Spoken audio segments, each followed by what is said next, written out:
ប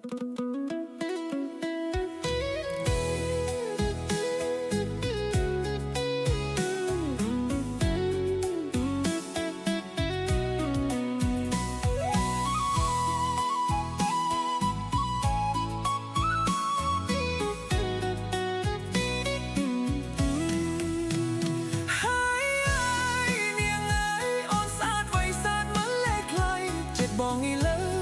លំស្នេហ៍តែស្រស់ចតណៃហើ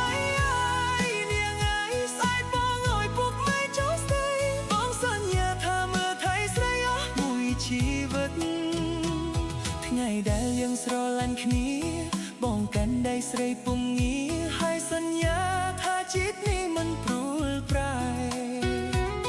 ទោះមេឃភ្លៀងឬមេឃខ្ទើបងនឹងនៅក្បែរពីលពៅមិនអោយស្រីឆោមឆៅឯកាទេ